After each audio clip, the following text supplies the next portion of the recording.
श्री गणेशाय नमः।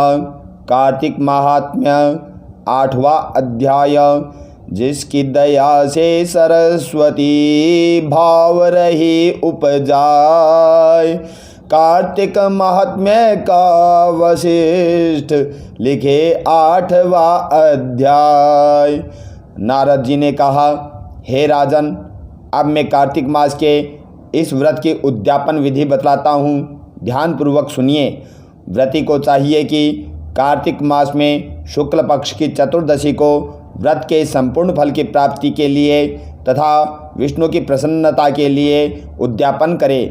तुलसी के ऊपर चंदोवा बनावें, बंधनवार व फूलों से सुसज्जित करें। चंवर से सुशोभित मंडप बनावें। चारों दरवाज़ों पर मिट्टी के बने हुए पुण्यशील, सुशील, जय और विजय इन 4 द्वारपालों को अलग अलग बैठावें। तुलसी की जड़ों में 4 रंगों द्वारा सर्वतोभद्र मंडल बनावें। उनके ऊपर पंचरत्न नारियल रखें और शुद्ध वस्त्र से कलश को ढकें। फिर भगवान विष्णु का पूजन करें।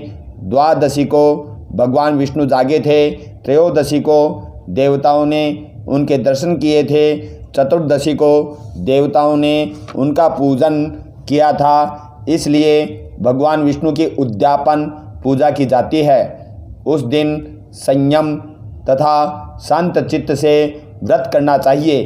अपने गुरु की मूर्ति बनाकर षोडशोपचार तथा विविध नैवेद्य आदि से भगवान का पूजन करें। व्रती विविध प्रकार के वाद्यों के साथ कीर्तन करता हुआ उस रात्रि में जागरण करें। जो प्राणी श्रद्धापूर्वक भगवान का कीर्तन करते हैं, उन लोगों के 100 जन्मों के पाप धुल जाते हैं। जो व्यक्ति भगवान के निमित्त जागरण करके रात्रि भर भगवान का कीर्तन करते हैं, उनको असंख्य गोदान का फल मिलता है। जो लोग भगवान की मूर्ति के सामने नृत्य गान करते हैं, उनके अनेक जन्मों के एकत्रित पाप नष्ट हो जाते हैं। जो भगवान के सम्मुख बैठकर कीर्तन करता है और बंसी आदि बजाकर भगवत भक्तों को प्रसन्न करता है और भक्ति से रात्रि भर जागरण करता है, उसे करोड़ों तीर्थ करने का फल मिलता है।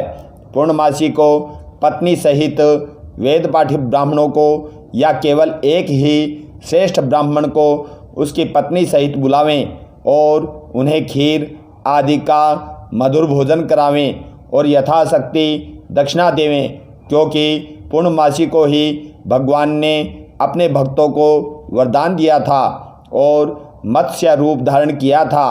अतएव उस दिन जो दान, हवन, जप आदि भगवान विष्णु के निमित्त किया जाता है, वह अक्षय फल का देने वाला होता है। इसलिए व्रती 3 या 1 ब्राह्मण को सपत्नीक सामर्थ्यानुसार भोजन करावें। उन ब्राह्मणों को अपनी सामर्थ्य के अनुसार दक्षिणा देकर प्रणाम करें। बाद में भगवान विष्णु की पूजा करके अन्य देवताओं तथा तुलसी व कपिला गाय का पूजन करें। व्रत की कथा सुनाने वाले गुरु व उपरोक्त ब्राह्मणों को वस्त्राभूषण आदि से पूजन करके उनसे इस प्रकार क्षमा प्रार्थना करें।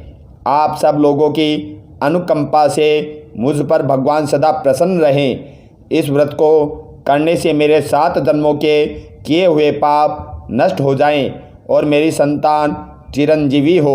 इस पूजा के द्वारा मेरी सभी इच्छाएं पूर्ण हो। मेरी मृत्यु होने के बाद मुझे अतिशय दुर्लभ विष्णुलोक प्राप्त हो। पूजा की सारी वस्तुओं के साथ गाय भी गुरु को दान में देवें। पश्चात घर वालों और मित्रों के साथ स्वयं भोजन करें।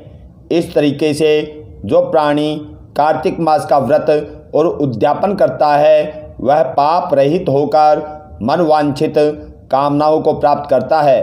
बोलो विष्णु भगवान की जय।